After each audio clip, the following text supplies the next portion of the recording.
आपके साथ Devanshi Khanna. I am now happy to announce that there will be no income tax payable up to income of 12 lakh rupees. हर किसी की नजर इस budget पर टिकी हुई थी क्योंकि आम जनता में पिछले दिनों लगाए गए टैक्स के फैसलों से काफी आक्रोश था और इस बजट से वे उम्मीद कर रहे थे कि क्या सरकार मिडिल क्लास को कोई बड़ी राहत देगी या नहीं।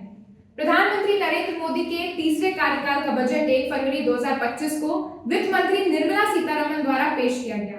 ये लगातार 8वीं बार है जब निर्मला सीतारमण ने बजट पेश किया है।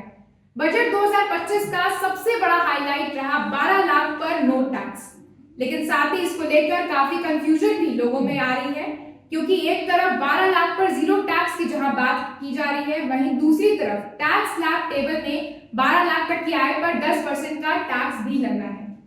तो आइए समझते हैं इसको सरल भाषा में आखिर छूट मिल किस तरह से रही है। सबसे पहले ये समझना जरूरी है कि 12 लाख तक पे टैक्स फ्री किया जा रहा है, ना कि टैक्स एग्जेम्पशन। अब दोनों में अंतर क्या है? टैक्स से छुटकारा यानी उस आमदनी में जिससे टैक्स नहीं लगेगा वह टैक्स फ्री में आता है। वहीं टैक्स एग्जेम्पशन का अर्थ है कि टैक्स तो लगेगा लेकिन छूट और कटौतियों की वजह से अंतिम टैक्स जो है वो जीरो हो जाएगा। ये छूट या कटौती दो प्रकार की है जिसको रिबेट और स्टैंडर्ड डिडक्शन कहा जाता है। आपको बता दें कि बजट स्पीच में रिबेट को लेकर कुछ बदलाव किए गए हैं। जो छूट 25,000 रुपए की मिलती थी अब वह बढ़ाकर 60,000 रुपए की कर दी गई है।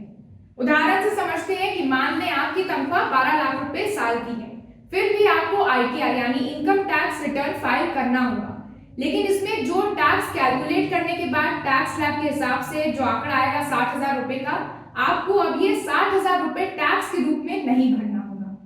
दूसरी अनाउंसमेंट की गई स्टैंडर्ड डिडक्शन के बारे में, जिसमें जिनकी इनकम 12,75,000 रुपए है उनको 75,000 का डिडक्शन मिलेगा और उनको भी टैक्स नहीं भरना होगा।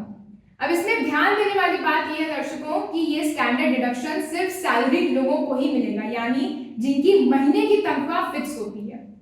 12 लाख के टैक्स छूट का फैसला सभी लोगों के लिए है, चाहे वह कोई बिजनेस ही क्यों ना कर रहा हो। हालांकि ये नियम किसी भी प्रकार के शॉर्ट टर्म या लॉन्ग टर्म कैपिटल गेन पर लागू नहीं होता है।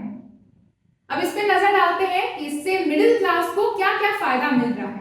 सरकार के द्वारा जो स्पीच में आंकड़ा दिया गया आपको बता दें, उसके हिसाब से इस टैक्स कटौती के चलते सरकार को 1 लाख करोड़ रुपए का घाटा होगा, यानी सरकार जितना टैक्स कलेक्ट करती है अब उसमें से 1 लाख करोड़ टैक्स कलेक्शन कम होगा।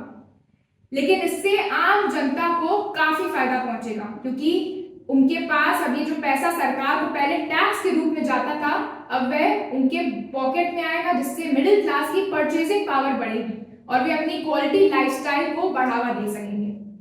एक्सपर्ट्स का मानना है कि इससे पूरे देश की जीडीपी पर भी काफी अच्छा असर पड़ेगा। यह है वित्त मंत्री निर्मला सीतारमण का लोगों के लिए नए साल का तोहफा, जिससे अब लोगों को बड़ी राहत मिली है। और जहां जमकर वित्त मंत्री के खिलाफ ट्रोलिंग चल रही थी पिछले कुछ महीनों से, अब वह ट्रोलिंग इस बजट के आने के बाद तारीफ में बदल गई है। आपकी क्या राय है इस बजट को लेकर, हमें कमेंट सेक्शन में जरूर बताएं।